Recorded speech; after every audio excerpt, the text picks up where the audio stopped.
Part 1. The sky above the moon was black and empty like it always was. No wind, no clouds, just stars and silence. But that silence was about to break. Far out past Mars something was coming. It moved slow at first, then faster like a shadow growing teeth. The Cathari had arrived. They were not like humans. Tall, gray-skinned, with eyes like polished stone. They had spent centuries crushing every species that stood in their way. Their ships were huge, bigger than cities, and built to last. Their hulls were layered with gravitic shields and alloys so strong that lasers bounced off them like raindrops. They believed nothing in the galaxy could hurt them, especially not a young species like humanity, still learning to walk among the stars. From the command deck of the lead dreadnought, Admiral Vorak watched Earth grow larger on his view screen. He did not smile, Cathari did not smile, but a cold satisfaction filled his chest. This world was soft. Its cities glowed like fireflies in the night, its defenses scattered and weak. His scouts had reported orbital stations, a few fighter patrols, and some strange metal platforms circling the planet. Nothing worth noting. He tapped a clawed finger on his armrest. "Send the message," he ordered. Across the Sol system, every human communication channel lit up at once.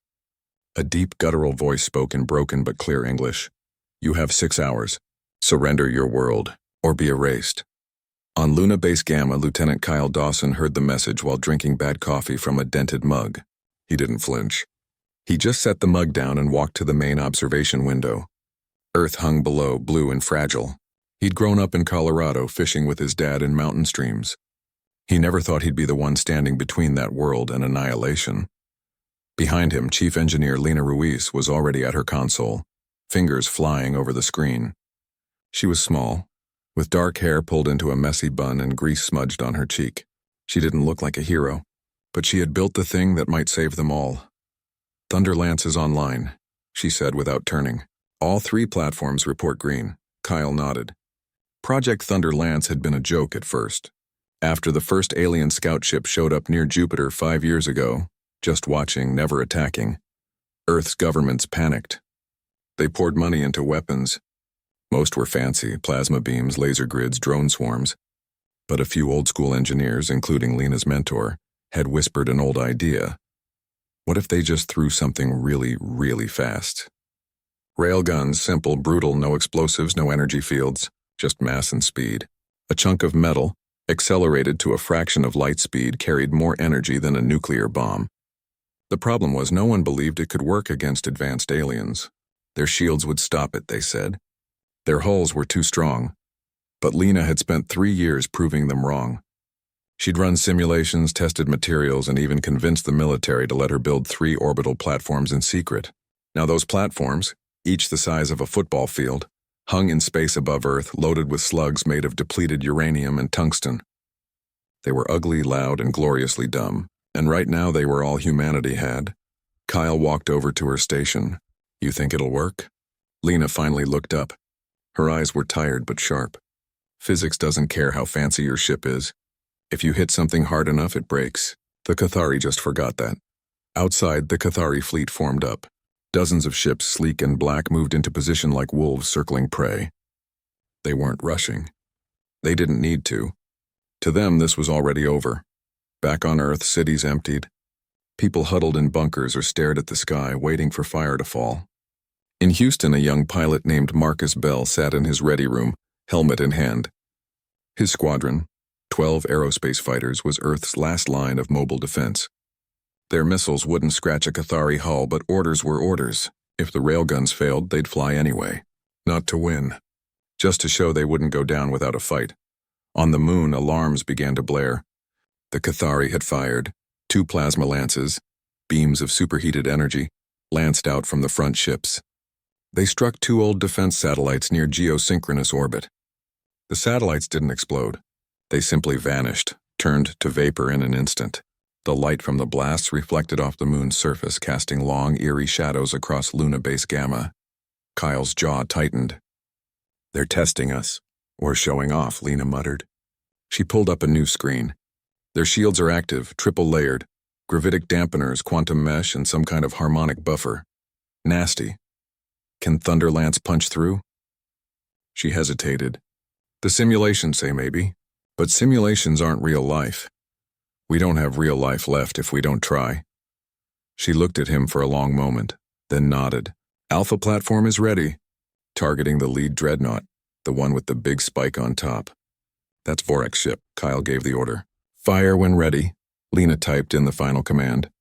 A red light blinked once, then turned green. Somewhere high above Earth, massive capacitors discharged. Electromagnets roared to life.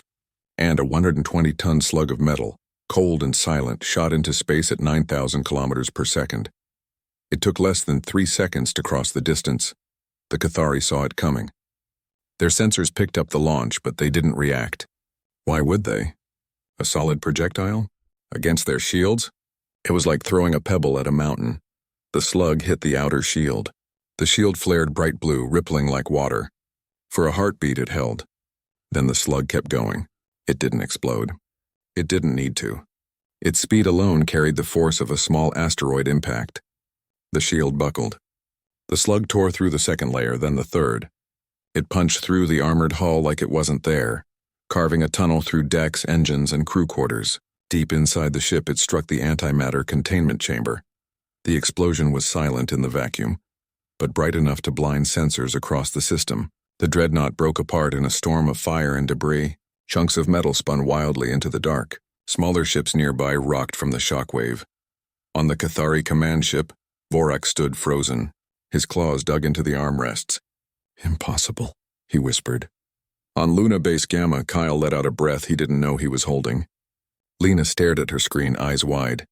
It worked, she said, voice barely above a whisper. It actually worked. But Kyle wasn't celebrating. He watched the remaining Cathari ships shift formation. They weren't retreating. They were getting angry. They'll come harder now, he said. Lena wiped her hands on her jumpsuit. Then we'll hit them harder too. Outside, the stars watched. And for the first time in centuries, the Cathari felt something they had long forgotten. Fear. Part 2, Admiral Vorek stood in the center of his new command deck, claws clenched so tight they drew blood. His flagship, the Iron Maw, was now the lead ship of the Cathari fleet, and rage burned in his chest like a dying star. The humans had destroyed his brother's vessel with a single shot. Not with energy weapons, not with clever tricks, just a piece of metal thrown hard and fast. It was insulting. It was primitive. And worst of all, it worked. He turned to his war council, their faces grim under the dim red lighting. They rely on brute force, he growled. Then we will show them what true strength looks like. He ordered every ship to double their forward shield harmonics and reinforce their hulls with emergency grav plating. Close the distance. Crush their platforms before they fire again. The Cathari fleet moved as one. Black ships slid through the void like sharks, their engines humming with power. They formed a tight wedge, shields overlapping, armor thickened. They would not be caught off guard again. Their sensors now tracked every human orbital asset. The 3 railgun platforms, Alpha, Beta, and Gamma, were marked in red. Priority targets. On Luna Base Gamma, Kyle watched the fleet's new formation on the main screen. His coffee was cold again. They're not scared, he said quietly. They're mad. Lena stood beside him, arms crossed. She'd barely slept since the first shot. Her eyes were bloodshot, but her mind was sharp. Mad is good. Mad makes mistakes. They're reinforcing their fronts. Shields are stronger now. Hulls too. Then we aim for the weak spots, she said. Every ship has them. Even theirs. She pulled up a new schematic, data gathered from the wreckage of the first dreadnought. The slug had torn through cleanly, but the explosion started in the antimatter core, which sat just behind the bridge. That meant the rear shielding was lighter, and the joints between armor plates? Slightly weaker. Not by much. But enough. We can't hit the front head-on anymore, she said. But if Beta and Gamma fire at an angle, we can strike where their shields overlap. That's where the resonance is weakest. Kyle nodded. Tell Marcus to get his fighters ready. We'll need a distraction. Lena tapped her comm. Houston, this is Luna Gamma. Thunderlance, Beta, and Gamma prepare for synchronized fire. Target coordinates incoming. Down on Earth, in a bunker beneath the Texas plains, Marcus Bell heard the call. He was already suited up. His hands trembled, not from fear, but from adrenaline. He climbed into his fighter, a sleek aerospace craft called the Wasp. It carried missiles, lasers, and little else. Against Cathari ships, it was like bringing a knife to a cannon fight. But he didn't care. He had a job to do. "Squadron, form up," he said over the radio. "We're drawing their eyes. Fly fast, fly low, and don't die." 12 fighters launched from hidden silos across North America. They shot into the sky, breaking atmosphere in minutes. Marcus led them in a wide arc toward the approaching fleet. He didn't fire, not yet. He just flew, weaving between debris and old satellites, making himself impossible to ignore. The Cathari noticed immediately.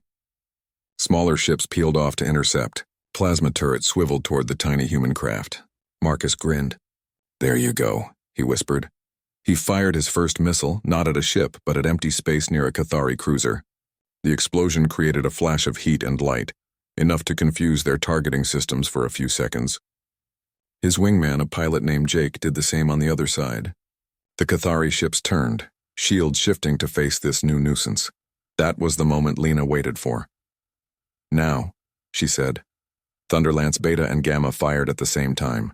2 slugs, each heavier than a locomotive, screamed into space. They didn't fly straight. They curved slightly, guided by magnetic rails and last-second trajectory tweaks. They struck the Cathari formation from the sides, hitting just behind the reinforced fronts. The first slug hit a command cruiser near its engine housing. The shields flared white-hot, then collapsed under the sheer kinetic pressure. The slug punched through 3 decks, shredded coolant lines, and buried itself in the reactor chamber. The ship didn't explode right away. It groaned, twisted, then split in half as internal pressure blew it apart. The second slug struck a carrier near its launch base. The impact tore open the hull like a tin can. Atmosphere rushed out, carrying debris and crew into the void. Fires bloomed inside, feeding on oxygen until there was none left. The carrier listed heavily, dead in space. On the Iron Maw, alarms blared. Vorak watched 2 of his best ships fall in less than 10 seconds. His calm was gone. "How?" he roared. "Their weapons are primitive. They are not aiming for strength," his science officer said, voice shaking. "They are aiming for balance. One hit disrupts the shield harmony. The next breaks it." Vorak slammed his fist into the console. "Then we stop them before they fire again." He ordered boarding pods launched toward the railgun platforms. Small, fast, and armored, they carried elite Cathari shock troops. If they could seize or destroy the platforms, the humans would be defenseless. Lena saw the pods on her screen. "Oh no," she muttered. "Kyle, we've got company." "How many?" 20, heading for Alpha and Beta. "We can't let them get close, and we won't." She switched channels. "Marcus, can you intercept?" Marcus was already turning his fighter. His squadron was down to 8 ships. 2 had been vaporized by plasma fire. Another was limping back to Earth, but he still had teeth. "On it," he said. His fighters dove toward the pods. Missiles streaked out, exploding near the Cathari craft. Most missed. The pods were small and fast, but a few hits damaged their thrusters. One pod spun out of control and crashed into another, both exploding in a silent fireball. But more kept coming. On Thunderlance Alpha, automated turrets opened fire. Railgun microslugs, smaller, faster rounds, ripped through space. They weren't strong enough to destroy a dreadnought, but they shredded boarding pods like paper. 3 more pods burst apart. Still 5 made it close. Lena's hands flew over the console. "I'm rerouting power from non-essential systems. Boosting point defense on Alpha." Kyle watched the battle unfold on the screen. His heart pounded. He knew what had to be done. "I'm going up there." Lena looked at him like he was crazy. "You're not a spacewalk tech. I'm the only one who knows the whole system. If something breaks during the next shot, you'll need someone up there to fix it fast," she wanted to argue. But she saw the look in his eyes. He wasn't asking. He was telling. "Fine," she said. "But you suit up in 10 minutes or I lock the bay." Kyle ran. 10 minutes later, he was in a maintenance shuttle, rocketing toward Thunderlance Alpha. The platform loomed ahead, huge, cold and scarred from near misses. He docked at the service port and stepped out into the void. His boots magnetized to the hull. Earth spun below, beautiful and unaware. He moved fast, checking capacitors, cooling lines, and rail alignment. Everything looked good. But then he saw it. A cracked power conduit near the main coil. One more shot might overload it. He opened his toolkit. "Lena, I found the weak spot. Gonna patch it now. Hurry, Vorak's fleet is regrouping. They're coming in tighter." Kyle worked with numb fingers. The cold of space seeped through his suit. Sweat stung his eyes. He spliced wires, sealed the crack with thermal putty, and rerouted a backup line from a dead sensor array. It wasn't perfect, but it would hold. Back on the Iron Maw, Vorik made his final decision. We end this now. He ordered all ships to converge on Earth's moon. If we cannot destroy their weapons, we will destroy their base. Crush Luna Gamma. Let them watch their last hope die. The fleet turned as one, engines flaring. They would ram the moon if they had to. But Kyle was already back inside the shuttle. Patch is done, he said over the comm. Alpha is ready. Lena took a deep breath. She looked at the screen. The Cathari were closing fast. She had one shot. Marcus, she said. Get clear. Copy that, he replied, voice tired but steady. His fighters pulled back, leaving the void empty. Lena input the final firing sequence. All three platforms, Alpha, Beta, and Gamma, charged their rails. Capacitors hummed. Magnets whined. And in the silence between heartbeats, humanity held its breath. Then the slugs flew. Art 3. The three railgun slugs left their platforms in perfect silence. No roar, no flash, just sudden absence where mass had been. They flew in a tight triangle, aimed not at the front of the Cathari fleet, but just ahead of it. Lena had calculated the lead. She knew the enemy would keep moving forward, right into the path of destruction. On the bridge of the Iron Maw, Admiral Vorik saw the launch. This time he did not ignore it. Brace shields, he ordered. Full reinforcement on forward sectors. Every ship in the fleet poured extra power into their front shields. Hull plates locked tighter. Internal dampeners engaged. They were ready. Or so they thought. The first slug struck the lead destroyer. Its shield flared blue, then white, then cracked like glass. The slug did not stop. It tore through the hull, shearing off the ship's nose and exploding out the back in a spray of molten metal. The destroyer spun wildly, dead before it knew it was hit. The second slug hit a support cruiser just behind it. This time the shield held for a full second, long enough for the Cathari crew to believe they had survived. Then the kinetic energy overloaded the harmonic buffer.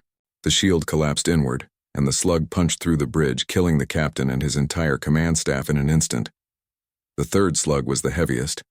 It flew straight for the Iron Maw. Vorik watched it come, eyes wide. He ordered emergency evasive thrust, but the dreadnought was too massive to turn quickly. The slug struck the lower port side where the armor was thinnest. It did not penetrate the core, but it ripped open 3 decks, destroyed 2 engine clusters, and sent shockwaves through the entire ship. Lights flickered. Alarms screamed. For the first time, the Iron Maw bled. Vorik staggered to his feet. His pride was wounded more than his ship. They dare, he hissed. They dare strike my vessel with a rock! His science officer rushed to his side. Admiral, our shield matrix is failing. The repeated impacts are causing resonance decay. Another hit like that and our defenses will collapse. Vorik's claws dug into the railing. He looked at the human world below, so small and fragile. Yet it kept hitting back, harder each time. Then we do not give them another shot, he said. We go to the source. He gave a new order. All remaining ships were to ignore the railgun platforms. Instead, they would target Luna Base Gamma directly. If they destroyed the command center, the platforms would go blind. No targeting, no coordination, just dumb metal in space. The fleet shifted again. Smaller ships formed a protective shell around the larger ones. They fired covering plasma bursts to blind human sensors. Then they accelerated toward the moon. On Luna Base Gamma, Lena saw the change in their course. They're coming for us, she said. Kyle had just returned from his spacewalk, still in his suit. He pulled off his helmet, breathing hard. How long? 10 minutes. Maybe less. We can't let them land. We won't have to. They won't get close, she tapped her console. Marcus, you still out there? A crackle came over the comm. Barely, down to 5 birds. But we're here. Good. I need you to do something crazy. I'm listening. Fly straight at them. Not to attack. Just get in their way. Make them waste shots on you. Buy me time to line up one last volley. There was a pause. Then Marcus laughed, a tired, rough sound. You got it, Chief. Tell my mom I loved her coffee. He turned his fighter toward the oncoming fleet. His remaining pilots followed without question. They were outnumbered, outgunned, and out of luck. But they flew anyway. The Cathari opened fire. Plasma lances cut through space, turning 2 fighters to ash in seconds.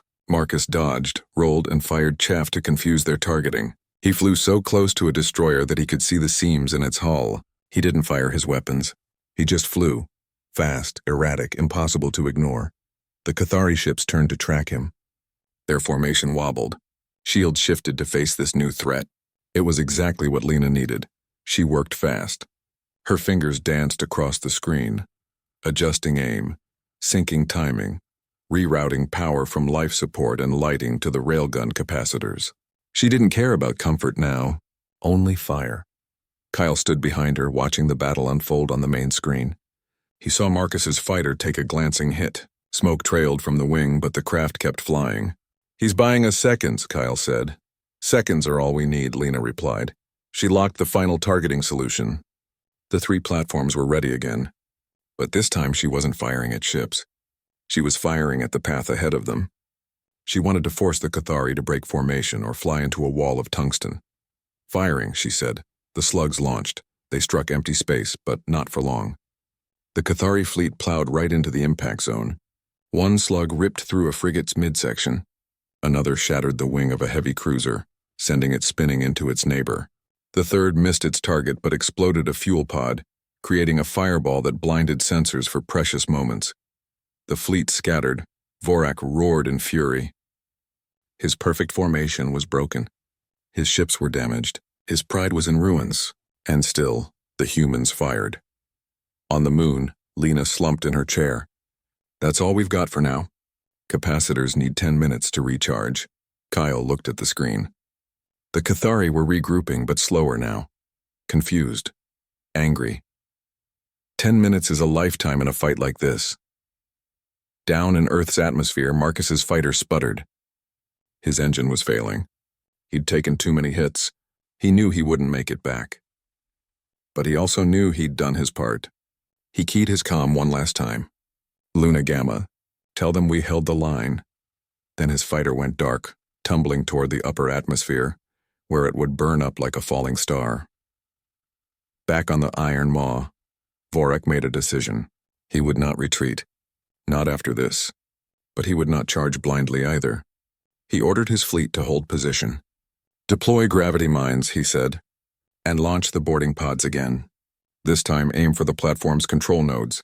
The Cathari released dozens of small dark spheres into space. Gravity mines. They warped local space, creating pockets of crushing force. Any ship or slug that passed too close would be torn apart. They also launched a new wave of boarding pods, faster and smarter than before.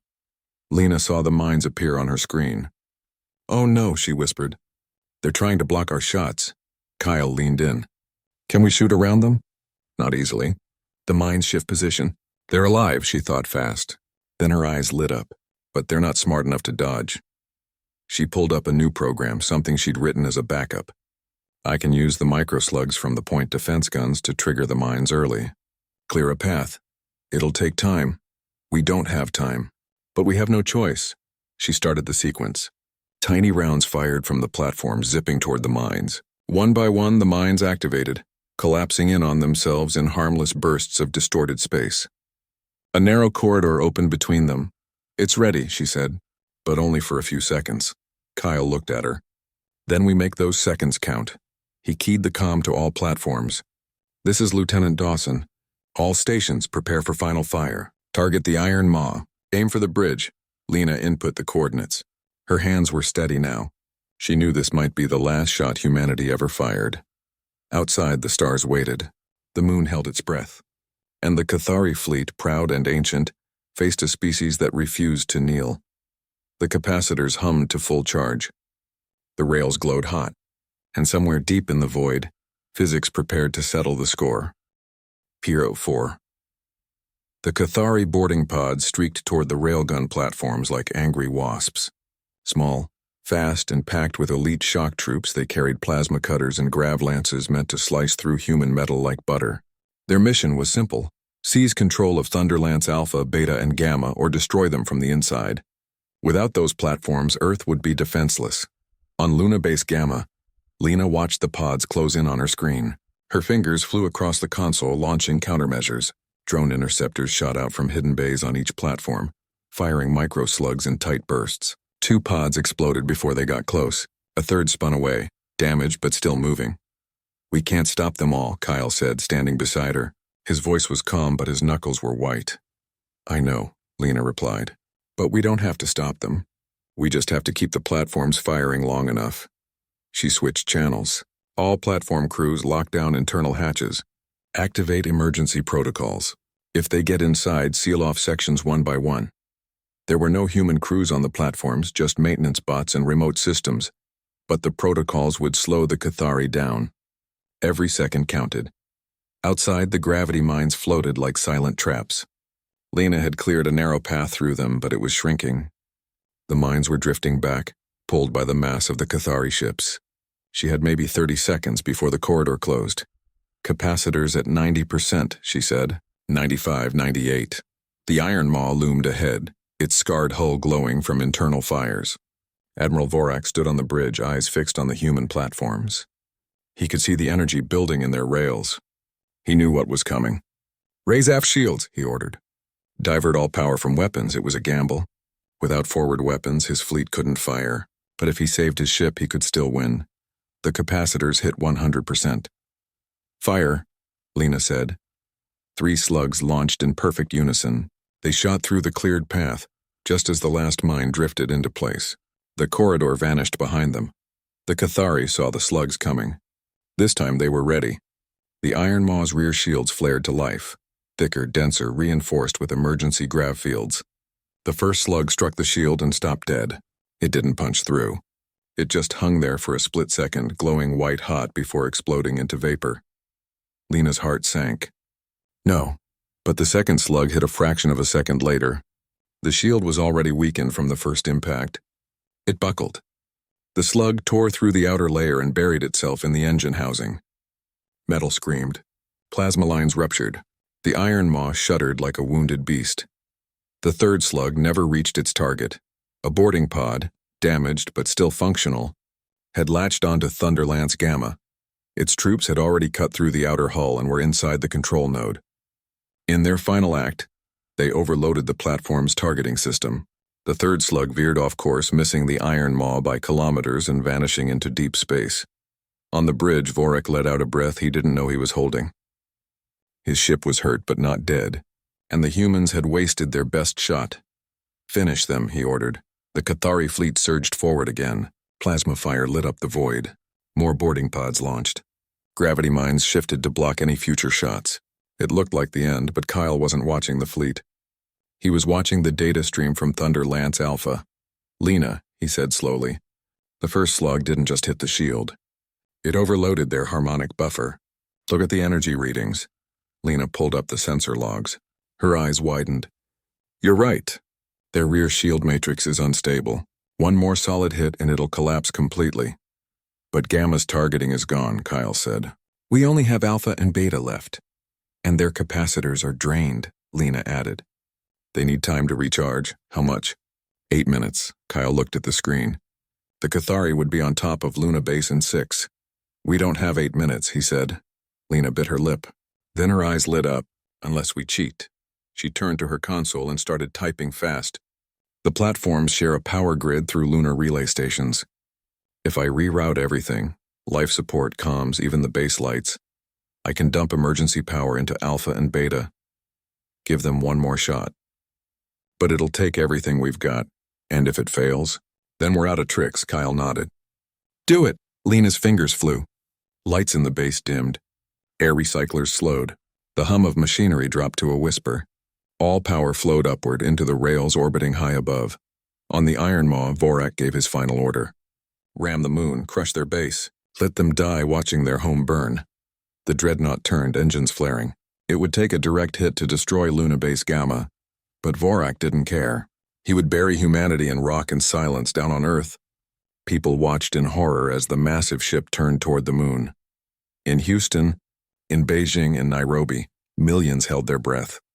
But on Luna Base Gamma, Lena was ready, capacitors charging, she said. 50%, 70, 90. The Cathari boarding pods reached Thunderlance Alpha.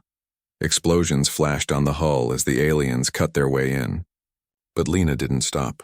She kept feeding power. 100%, she said. Fire, Kyle ordered.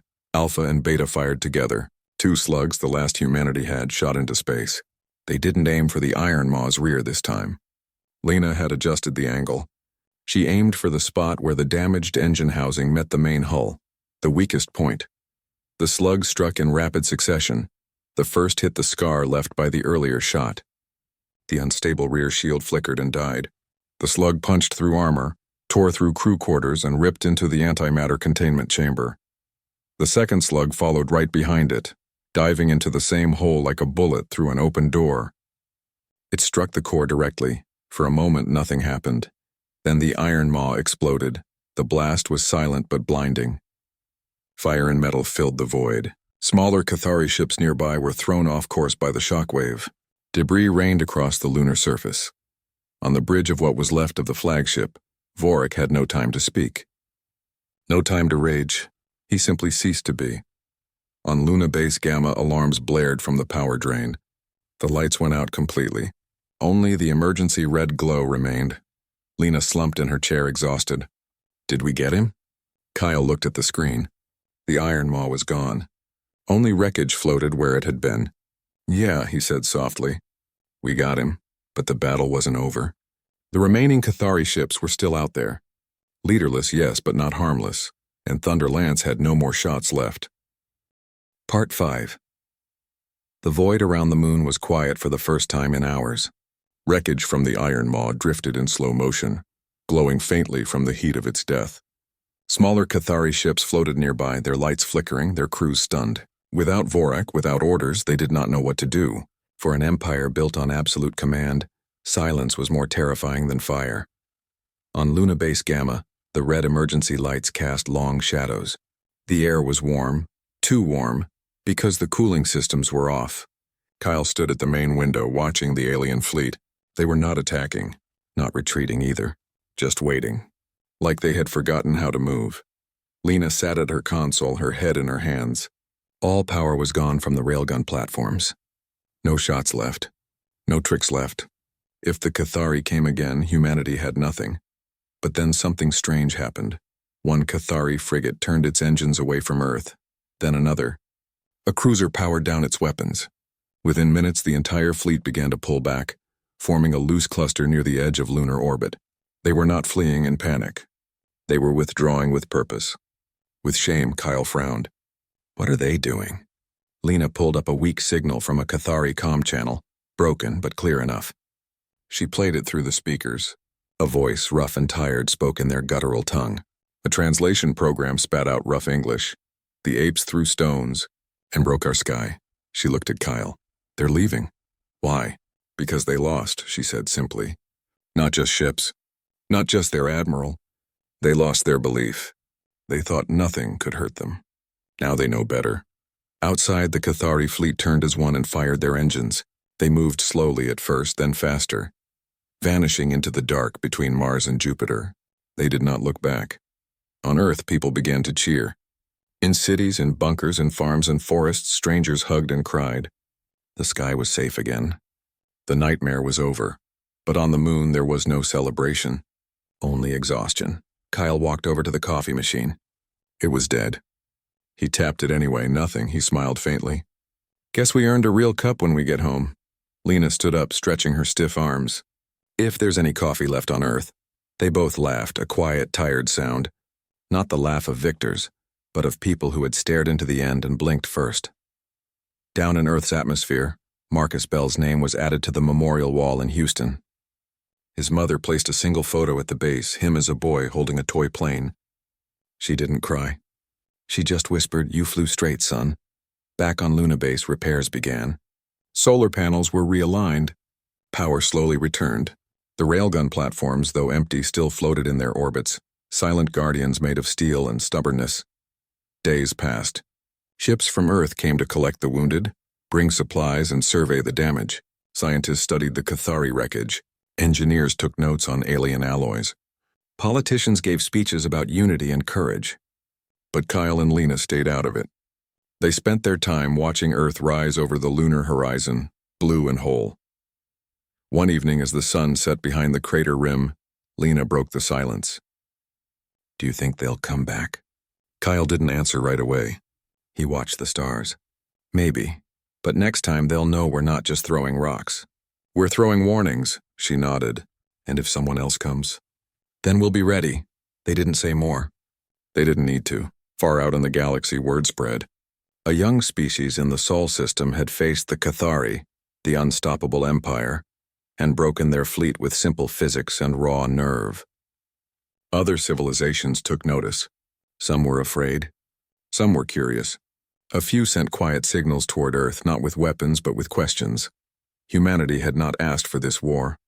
But by winning it in the most basic way possible, mass, speed, and will, they had changed their place in the cosmos forever.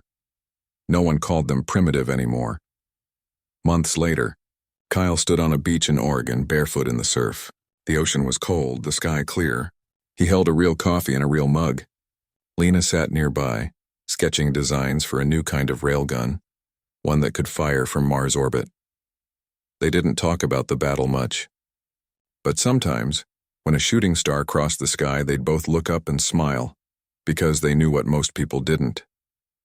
The galaxy was full of empires with fancy shields and glowing weapons.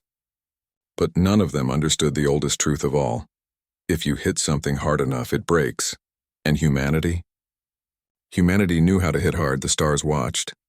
And for the first time, they watched with respect.